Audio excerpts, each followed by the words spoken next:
welcome back to COD Studios. And today we're doing a 6 things you need to know about Call of Duty WW2. Or you might know these, but who cares? Just watch it anyway. I'm going to have some gameplay in the background so you guys can watch me die a whole bunch of times. And so let's just jump straight into this. At number 6, we're going to talk a little bit about the campaign. And how the campaign, it's going to be great. It's going to have all the big moments. We know that it's going to, we're going to see Omaha Beach and Normandy. And it's going to be a lot on D-Day and even in Paris at the Battle of the Bulge. I think is the Battle of the Bulge is in Paris. And then you're going to be following a kid, the age of 19, named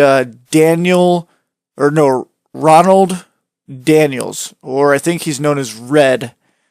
He's age 19.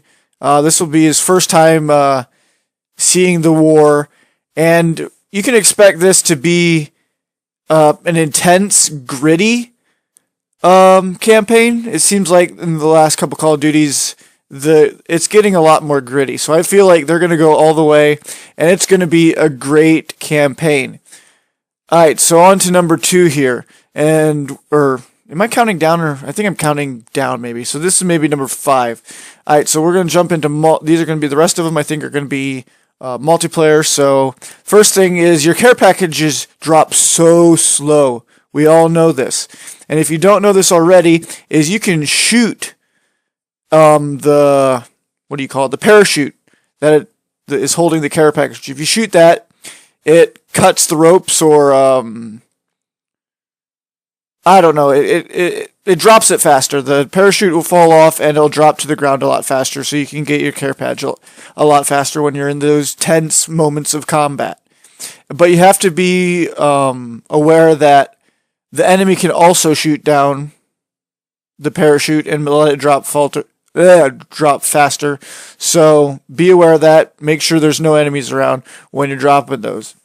Alright, number 4, the S-mines, which is like the bouncing Betty. I was killed by them so many times, it felt like the range for those was way too big, or the radius. But I found out that if you lay down, or prone at point blank, you will not die. So if you hear the click, is it a click or a beep that goes off? Go prone, and you will survive it at point blank range, which is really going to be really handy to know because I kept dying by him all the time in the beta. I don't know if you guys did or not. So this weekend when you're playing the beta, keep that in mind. On to number 3, grenades. There's a grenade indicator when a grenade's close to you, and it's usually either, I think it's a black or gray or red.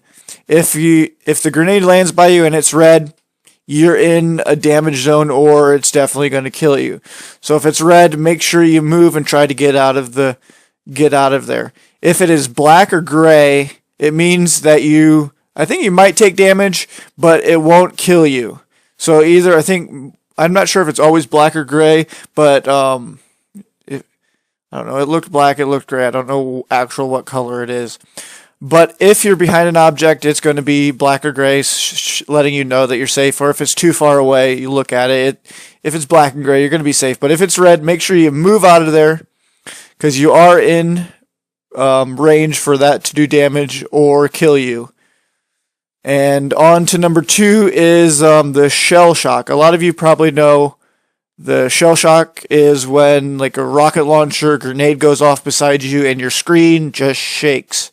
And you can't really see anything. It's all distorted and whatnot. I don't know what you want to call it.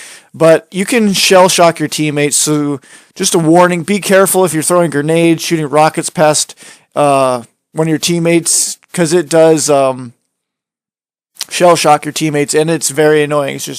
It's just something you guys can look out for when you're playing multiplayer, because I know a lot of times I got annoyed with my teammates. And I know some people are going to do it on purpose just because it's annoying. And yes, I'm one of those people every once in a while. All right, on to our last and final tip, or say, is suppressor. If you want to use a suppressor, you can only use it in the airborne division. No other division you can use a suppressor or equip a suppressor unless it is the airborne division. It's not an attachment.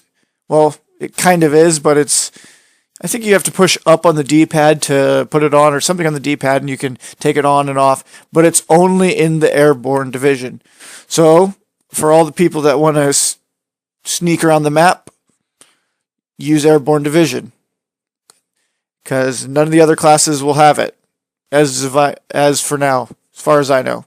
And I guess that'll wrap up my 6 things you need to know for Call of Duty. So if you guys enjoyed this, make sure you hit the like button, subscribe, and all that good stuff.